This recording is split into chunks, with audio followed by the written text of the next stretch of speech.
It's like waking up, having a dream that you have a diamond in your hand, and out of nowhere, you wake up and you're hoping you're holding it, and you try and hold it, and it's gone when you wake up.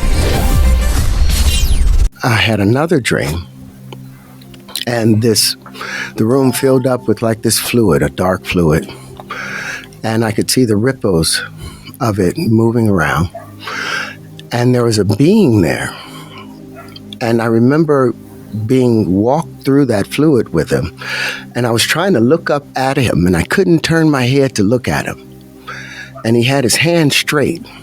I knew his voice, but I did not know who it was, but I felt confident and comfortable, and as we moved along this dark blue fluid path with like chartreuse covering the, you know how when you look into a pool and you see the ripples, and if you're at the bottom of the pool, you'll see the ripples overlapping. That's what it looked like. And then when we got to the end of it, he said to me, if you could have anything in the world, what would it be? Now, we were really poor. My dad had just gotten out of prison, for manslaughter. I didn't have much, but I said to him, I want to know how everything works. And at that moment, he used his left hand and he opened up the door. And there was this mansion, big brown doors.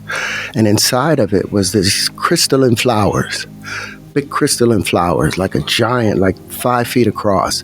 And every time I tried to see his face, he would reach in and hand me another shape.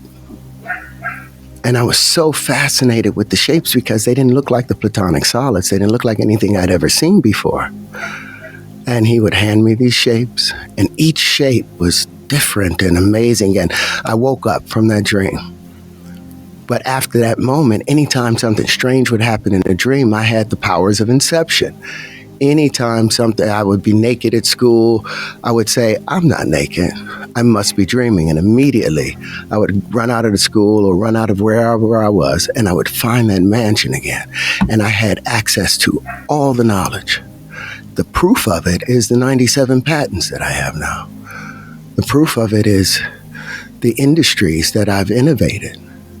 It's like waking up, having a dream that you have a diamond in your hand, and out of nowhere, you wake up and you're hoping you're holding it, and you try and hold it, and it's gone when you wake up.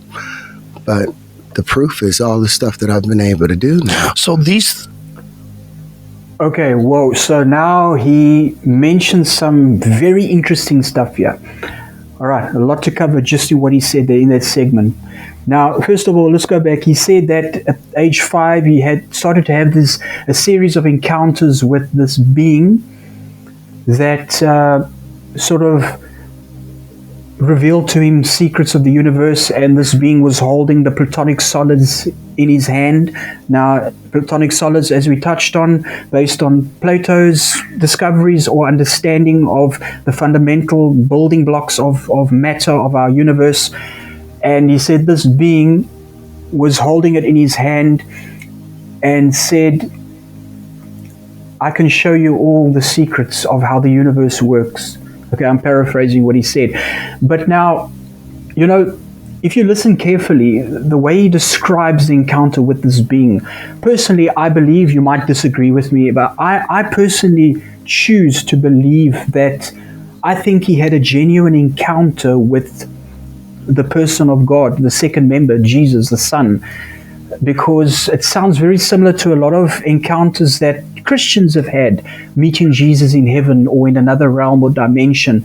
And just the way he describes how this being interacted with him, like holding the Platonic solids in his hand, like Jesus, the Word in the beginning, all things were created through him, all things are held together by the word of his power, Hebrews chapter 1, verse 3, 4. And this sounds to me like the individual looked to me or sounded to me like Jesus, holding the Platonic solids in his hand, pretty much saying, you know what, Terrence, all this is the understanding that the world has of how everything came into existence. I pretty much hold it in my hand. I can do with it what I like. But you know what? Put that aside. I want to show you something greater. I want to show you the depths and the mysteries of reality and the very fabric of of your existence and how everything came into being, and how he describes how he pushed back, and he said, you want to, like, based on his desire. We know the Bible says he gives us the desires of our heart. So this, I believe, was a genuine desire of Terrence Howard to know how things work, how reality, how the universe works and functions, and where everything came from, and how it, the constructs are held together, what holds it all together. And I believe this was Jesus that pulled back the curtain and said, come on in, let me show you. Let me give you the desires of your heart. So that's what I believe. And then the second thing that he mentioned, and I noted down a lot of things just so that I don't forget. So I'm just going to read over what I've said. So he describes this encounter with a being. He describes this being interacting with him, which, like I said, sounds like Jesus to me. It sounds like God, the second member of the Godhead. And I believe he met Jesus. I firmly believe that. And now, I believe he met Jesus, and Jesus wanted to show him the secrets and mysteries of reality, of creation. And okay, so let's go on from where we stopped, and then we'll get into what he said there with the whole dream state and everything, which is very, very interesting. All right.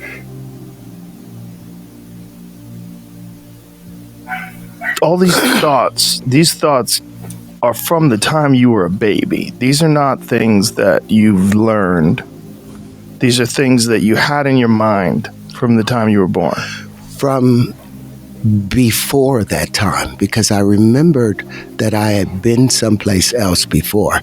Now, what's interesting, that voice that I heard, that's my voice now. So it was like my greater self was leading me through, and periodically would show up again in other dreams. All right. So now he says he eventually reached an understanding where this voice that he was hearing was actually his higher self, or it was him in a higher state of consciousness, or in a higher dimensional reality. Remember going back to Jesus walking on water? Stay with me, we're going somewhere. All right. Now, the interesting thing is he explains how he was in this state of an alternate reality where he woke up and it was so real that he could actually feel the object in his hand, and as he started to gain conscious awareness in this reality, it disappeared. Now, I don't know about you, but I can tell you honestly, I've had a few of those experiences in my life where the dream was so real that as you're waking up, let me give you an example. I grew up in the era of when, Matchbox cars was like the in thing. We didn't have like computers and smartphones and PlayStations and stuff, although we had Nintendo. But the big thing when I grew up as a small boy, around age 8, 9, 10, was the Knight Rider Matchbox cars. And I remember I used to throw my cars over the wall and to try and make it fly like, the kit car Knight Rider. And I used to just shove them in holes in underneath the house floor and everything. And then I would dream that I discovered my Knight Rider. Years later, I would actually have a dream that I found it. I went into an alternate reality, into a dream state, and I found the car, but it was so real. And I'm like so happy and excited. Oh, I found this car. I found my Knight Rider car. Yes, And then as I'm starting to wake up from the dream, as I'm gaining conscious awareness in this realm, I can still feel the car in my hand. And there's like a split second where I'm consciously awake and I still feel it, and then boom, and then it disappears. I don't know, I'm sure many of you can testify that you've had those experiences. I've had it, I don't know how many times, probably, maybe I can count them on my hand, maybe, where it is so real, you actually feel the object in your hand, and then it disappears as you gain conscious awareness. Now, this is what he's describing here. He is describing an alternate reality. I'm not talking about a parallel universe so much in a sense, but more of, remember, we are a tripart being. So we function in different dimensions. We have different dimensions of our being. We have the spirit, the soul, the body. Now, the spirit lives, operates, and functions in a dimension distinct or exclusive from the soul, and the soul exclusive from the body. although they can kiss each other at certain times. I mean, we know when I use the word kissing, it sort of touching, where they can in a way overlap and invade each other's reality to an extent. If this wasn't possible, then we wouldn't be able to manifest the spirit in the physical. It's got to go through the soul. So there are those times where they have to, like, sort of, in a sense, touch each other and slightly overlap so that we can bring manifestation into another realm. So he's talking about an alternate reality, or a world that exists, or where he existed in, and his whole frustration was the fact that he couldn't transport that reality, or let's say the physical properties of that world, into this world. Now, we pretty much do it all the time with our mind. How do I know? How you say how? Well, you wake up from a dream, you still have memory of that world. You can actually recreate the pathways and go back into that world. Now, I'm talking mystical terminology. There's even Christian mystics who've been doing this for years. And, I can mention names. A famous one is Ian Clayton, constantly visiting the kingdom realm. He says he lives more in that realm than he does in the physical. So these are not just, in a sense, dream states. These are alternate realities that we exist in. Okay? Now we can visit the spiritual reality, the soulish reality, and obviously we live in the physical reality, the mental reality. So I just want to touch on some things that I wrote down here, because I don't want to miss out on anything. But that is why I say the supernatural is not in a sense demonstrating things, doing miracles and stuff, but it is actually bringing a world that we exist in an alternate reality, and manifesting that world in this reality. And that's what Jesus did when he walked on water. That is what Jesus did when he resurrected, when he ascended. It's demonstrating the reality of that world in this world. Not just the demonstrations of that world, but the actual reality of that world in the form of a person, which is Jesus, and he's the prototype of us that would come afterwards. So he begins to describe the supernatural taking place, where he would visit a palace and in a dream state, but the encounters were so real that he awoke out of his dream state and back into a state of conscious awareness. Now, it was so real that he could almost feel the objects, like we said. Now, like I say, this is not imagination. I truly believe Terrence Howard visited an alternate state of reality. I truly believe that. Another world in where he exists.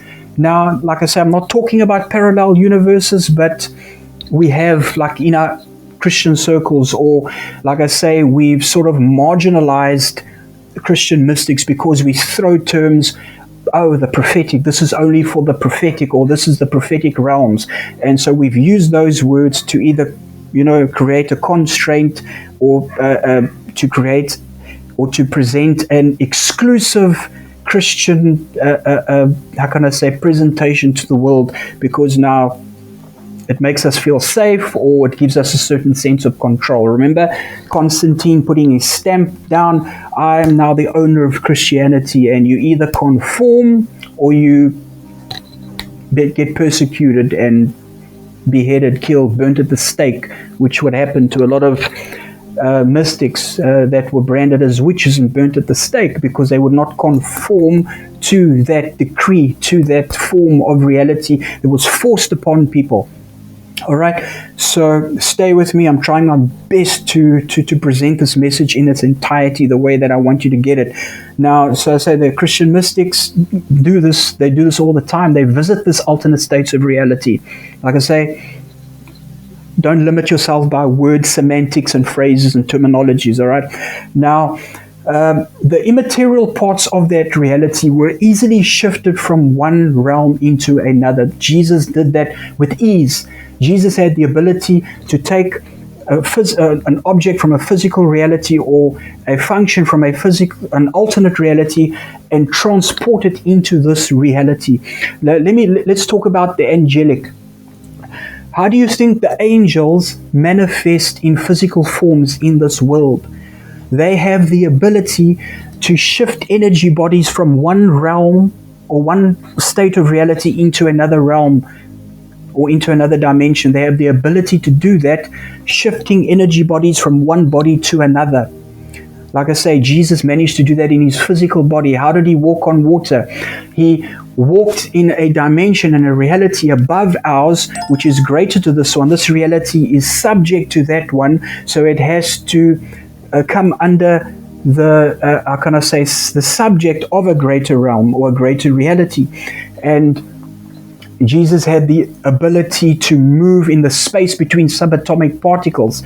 We go back to the photon. The photon is a packet of electromagnetic energy, where we get light from. So what happens is an electron orbits around a nucleus, okay, for physics, the subatomic realm. And what happens when it reaches a lower state of orbit, it releases there's a burst of energy that takes place, and it gets released from that orbit, and that burst of energy is what creates a photon, or a packet of light energy.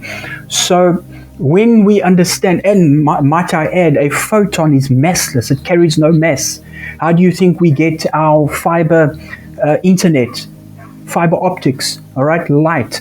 It's massless. Data is massless. Data. I'm communicating to you through ones and zeros, which is based on digital electronics, ones and zeros. It's massless, it carries no mass. And so that's how we end up with this form of communication.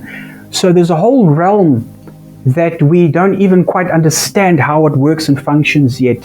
But the message that we find in the Bible through Jesus' resurrection body is that the glorified body functions in a dimension greater than our space-time locality dimension, but it has the ability to transport, let me say, a capsule of reality from there into this one. Okay? Let's use the parable of the prodigal son. He runs away, he comes back, the father gives him a ring, puts a ring on his finger. That ring symbolizes authority. So when the servants saw the ring on the finger of the son, remember the father representing Abba Father, the Heavenly Father, the son representing us, coming back to our Father.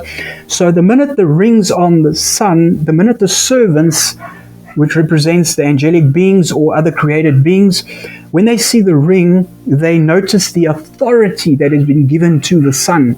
Okay? Now that also, here's the other thing now. Although the servants represent the angels, the servants also represent the elements of our reality.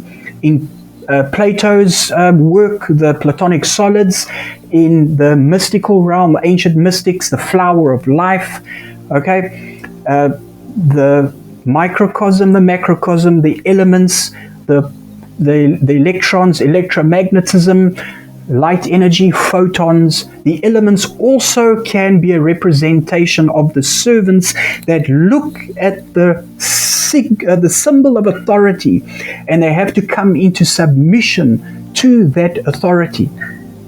I hope that makes sense.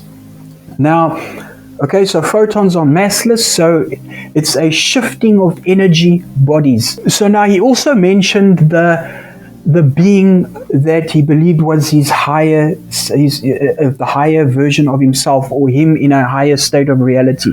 Now, that is where I I would say clearly, to be fair to my Christian convictions, is where I believe Terrence Howard starts to steer the ship away from biblical Christianity, because now he starts to put the faith and the the absolute in himself being the voice that spoke to him. But now in our Christian circles, in our faith, we believe that higher voice would be God himself, or the Spirit of God, which would speak to us through our higher state of, would speak to us in a higher dimension, our spirit being, which exists at a far higher dimension than our mental reasoning part of us, or a physical part of us. Okay, our spirit being, which functions we are one with Christ, 1 Corinthians 6:17. He who is joined to the Lord is one spirit with him. So our spirit being is functioning and existing in a reality far above any dimensional reality, because we are one with Christ and he is above the dimensional reality. So in a sense, when God speaks to us through our spirit beings, in a sense, we could say that it is our higher self speaking to us.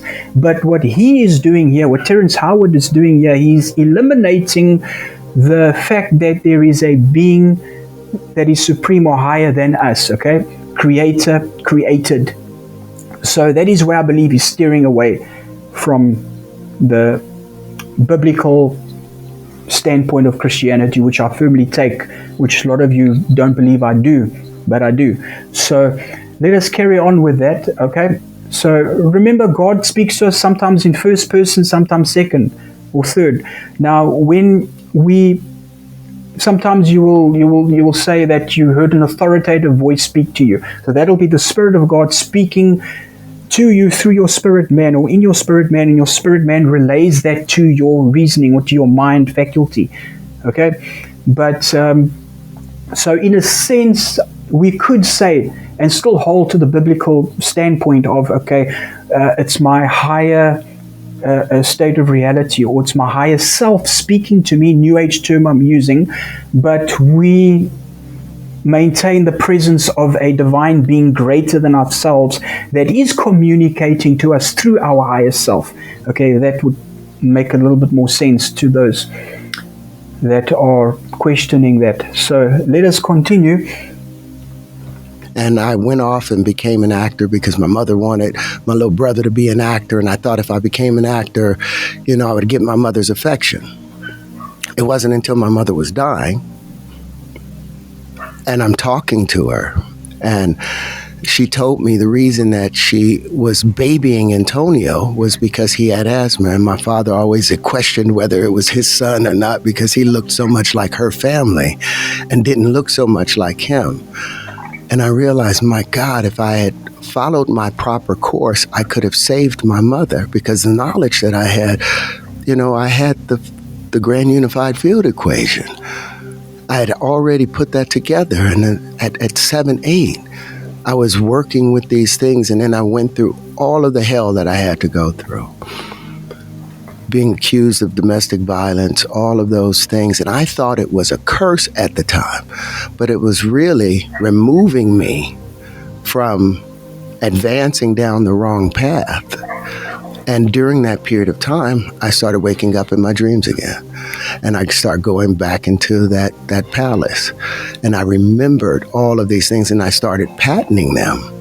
As I moved along, I got in touch with Michael Hudak. He was the president of the University of Science and Philosophy, because I was studying a guy named John Keeley, who had worked with frequency back in the 1870s, had built the first what do they call it? Self-sustaining engine. Back in 1872, but he wouldn't tell people how he built it. And I was watching a program with Del Pons, and somebody in the audience said, doesn't John Keeley's work remind you a lot of Walter Russell? And a bell went on. And so...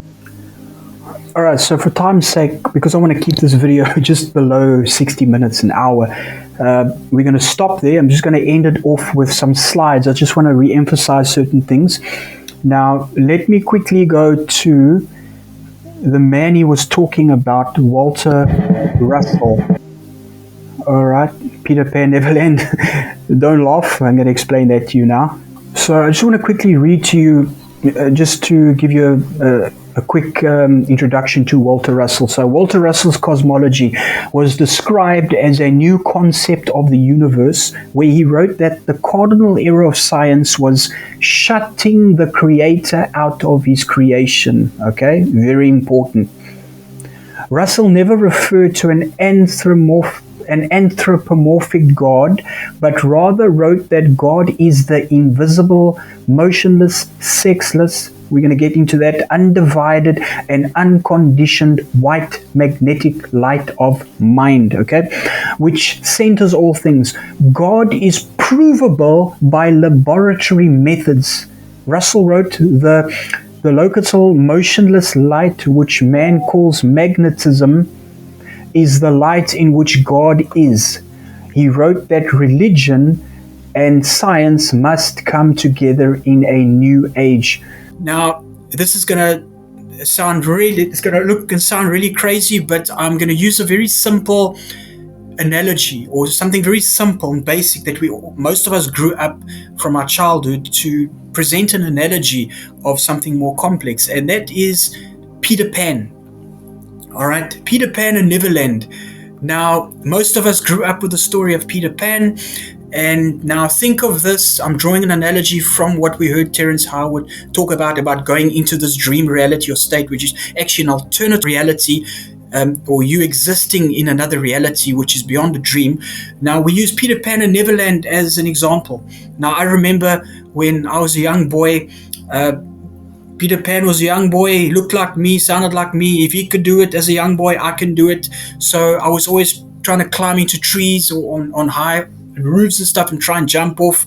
Happy thoughts. Okay, well, not so extreme, but obviously, and then jump. But so here we have Peter Pan coming from another reality or another dimensional realm, and he comes into the world of reality, and we have Wendy and her two young brothers sleeping in the bed, and he appears at the window with Tinkerbell, who is the magic maker, or the one that makes everything happen, the supernatural happen, and he transports them into an alternate state of reality, into another realm, a world in another realm. So they exist in another realm. And now we know from some of the versions of Peter Pan and Captain Hook, which is his arch enemy, fully grown man, and Peter Pan being a boy, because when you're Neverland, you don't grow. But it's indication of Peter Pan and Captain Hook that have been, how can I say, they've been stepping in and out of both the realities. You see, there's the message. There is the message hidden in plain sight, but we cannot see it because we are plugged into this cubicle world of lines and corners and manipulated into this paradigm and too afraid to step out into the great beyond. So they're already in the story, embedded in the story, the message of Peter Pan and Captain Hook moving in between these realities, and may I add, transporting physical objects from one reality into another, from one dream state into the real world, from one alternate reality or dimensional realm into the world of space, time, and locality. For example, a little brother who lost his marbles, and Peter Pan comes back in one of the versions, one of the American westernized versions, and he brings back his marbles, and he says, I never lost it. I never lost my marbles after all. So you see the embedded messages hidden in plain sight.